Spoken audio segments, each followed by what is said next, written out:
Sparks. We're going to be talking about leading in tough times and book number 13 out of 365 days. Yes, we're reading a book a day, and you can see I've even got my notes from this book and what it's making me think about leadership in difficult times, because I'll show you right now. The book from today is Leading in Tough Times by John Maxwell. If you don't know John Maxwell, he was the leading voice of leadership in the late 90s. He kind of blew up on the scene in a lot of the church communities, but with a leadership book called The 21 Irrefutable Laws of Leadership. And he defined leadership. If you think you are leading and no one is following, you're really just taking a walk. I love that quote. I've loved it for a long time because a lot of people want to delude themselves that they are, in fact, leaders, and they're just not. They're out there, the loud, they're posting a lot, but no one is following them. And by following, I don't mean social media following. True leadership is influence, as John Maxwell defined in his other book, 21 Irrefutable Laws of Leadership. Leadership is influence. And we don't just mean influencers, and we don't just mean following on social media. We mean when they say, go start a side hustle, people start a side hustle.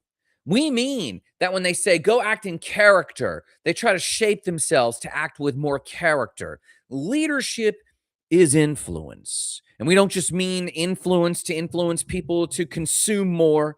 We mean the type of influence that causes people to want to be better humans. That is leadership. Leadership is influence. And so John C. Maxwell wrote his original book, The 21 Irrefutable Laws of Leadership, when he blew up on the scene in the late 90s. This is his newest book, and I have not read his material for a long time because, a lot of his stuff was just churchy. And that churchiness wasn't jiving with me. But I picked up this book on a whim, Leading in Tough Times. And if you find yourself surrounded by people you are responsible for, siblings, family, employees, followers in your church, congressional or people in your congregation members, if you are surrounded by people who need to be led and you are not sure what to do, I cannot recommend this book enough. It's a quick and easy read. You can see it's a super simple read, but it has got a phenomenal framework. And I just want to share two quick concepts with you from this book because I'm telling you it's going to change your life. Basically, it says, lead people through sustained times, and it offers this. It says, for every hill that I had to climb, for every rock that bruised my feet, for all the blood in sweat and grime, for blinding storms and burning heat, my heart sings but a grateful song. These were the things that made me strong. When I was reading this book, it struck me that obviously we develop strength through tough times, and we do not wish tough times on anyone. But the book starts with a premise, and that is the first rule of growing up, the first rule of becoming an adult. I have some proximity to two teenagers, and I think the number one problem that they're having is realizing that the world is difficult. Now, one could argue it's more difficult now than ever before, so let's have some grace. That's fair. But also, people from time immemorial had the coming of age realism that life is difficult at whatever stage, at whatever relative amount, it's difficult. There have been tough times since the beginning. I was becoming an adult in the late 90s, and we were concerned about Y2K. And then we were concerned about the stock market bubble had burst and all the layoffs going on with that. And then we were concerned going into 9/11. All of this was my coming of age story. What was yours? Maybe it's the real estate market collapse. Maybe it's today. A lot of us are always facing tough times, and I think it's creating a type of nihilism where people aren't even wondering, what's the point of leading? I believe this book can help you answer that.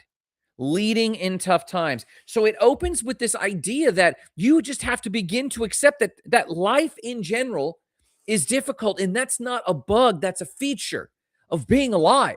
That is the opportunity maker for the person who wants to get ahead more than the average person if you step into leading. Remember, if you think you are leading and no one is following, you're really just taking a walk. And leading with tough times, it starts with that quote, but then it offers this simple idea. We need, the book says, tough times because we need to determine what we stand for. If you can survive the first seasons of your coming of age or whatever season you're in, if you're going through a slump because you're going through tough times, I'm telling you how to get out of those tough times is taking the opportunity to determine what you're going to stand for. What are you going to stand for in relation to the tough times you're experiencing?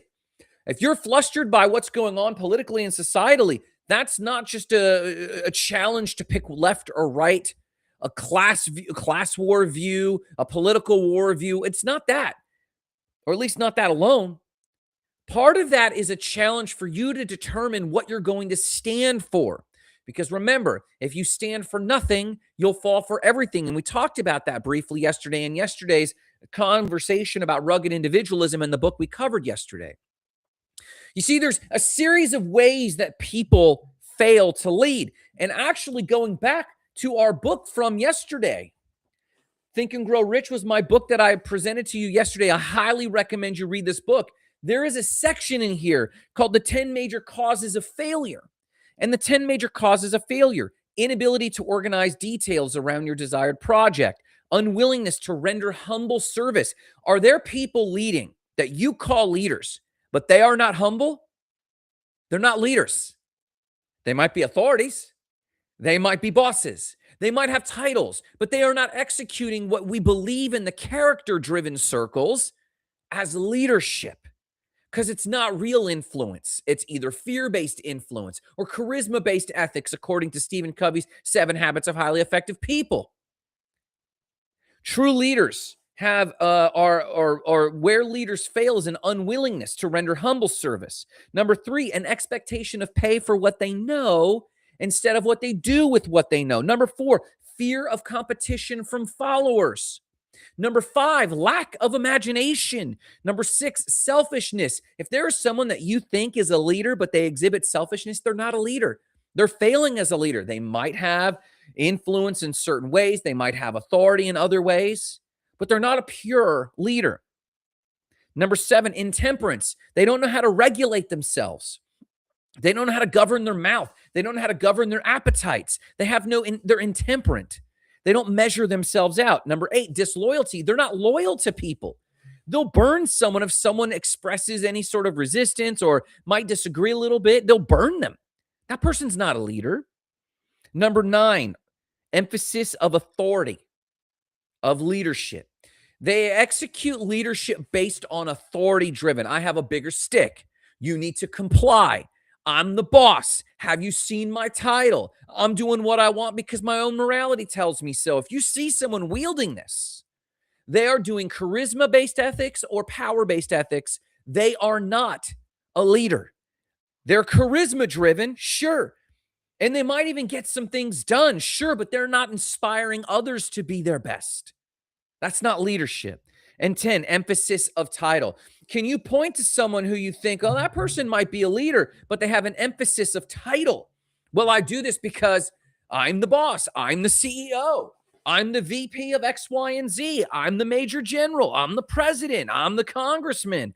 They wield out titles as if you should bend to those titles. That, my friends, is not leadership.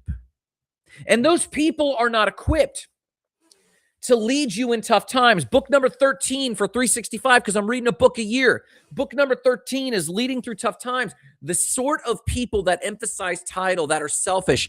Think and Grow Rich, written many moons ago about actual influence and actual leadership, would tell you quite clearly that these people are not actually leaders. They might be bullies. They might have power over you. They might be oppressors. They might get other people to do what they want, but people are not following them. And I don't mean follow like social media follow. I mean follow like inspired by, wanting to change their very ethos and become a better person by. Leadership, true, pure leadership is influence, but it's influence for certain things. True leadership, pure leadership is influencing people to be their best selves, to be what they need and want to be in this world, not what you want them to be. That's compliance. That's authority. That's oppression. It is not leadership. The leaders in difficult times know how to inspire people to be their highest selves. I just heard of a powerful story by Ryan Holiday who talked about Ulysses S. Grant. People don't realize this, but Ulysses S. Grant had risen to fame only to middle of his life become an alcoholic and ultimately trying to get by with selling wood on the side of the road. And then just a few months later, he was leading the Union Army. Ups and downs. In fact, quite honestly, Ulysses S. Grant wasn't even made for peaceful times. He was a hardened man, but he was a leader in difficult times. You heard that quote, good times make soft men make bad men make hard times. If you can look around yourself today and you see times are difficult, two things you need to know. Number one, who were the weak men that led us here? Who are the weak men and women who led us here? They are no longer worthy to be leaders.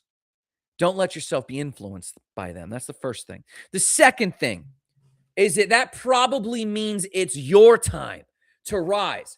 Go pick up this book again. No affiliate links or nothing like that. I'm reading a book a year. This is the one I read today, Leading in Tough Times. And this is so salient. Easy book to read. Easy book to read. I recommend you pick it up because of several things that it calls out. Number one, you are shaped by difficult times. That's a feature of being alive, not a bug. And we need to raise our young people to have thicker skin. I just saw, Nicole just sent me a link to a school who once a week, they take their young people out with rejection therapy and ask strangers for favors to inoculate them against the fear of rejection. Thick skin, tough times. We're raising up people who can handle it. And I like that. That gives me hope that someone out there is teaching people how to resist peacefully. Do you guys know that Rosa Parks went to a school for how to resist peacefully? It takes someone to lead us. Someone led Rosa Parks on how to sit on that bus and find the right moment with the right attitude to resist peacefully, to cause change in the world that needed to happen. Today, change needs to happen. Every day, change needs to happen. But some people might look around and say, change needs to happen today. And I think you should pick up this book, Leading in Tough Times, because I think it has salient points. And the other second thing it does is it helps you determine what it is you truly value and what you stand for. I stand for hope. I stand for optimism. I stand for positive change. I stand for inspiring other people, igniting lives of explosive significance. And as I see difficult times, and I do, times are challenging, regardless of your opinion of the cause of them. Times are challenging. So I choose to educate because I believe the answer for other people is in education. My 2 cents for today. And I got this from this book. Pick it up. Leading in Tough Times by John Maxwell.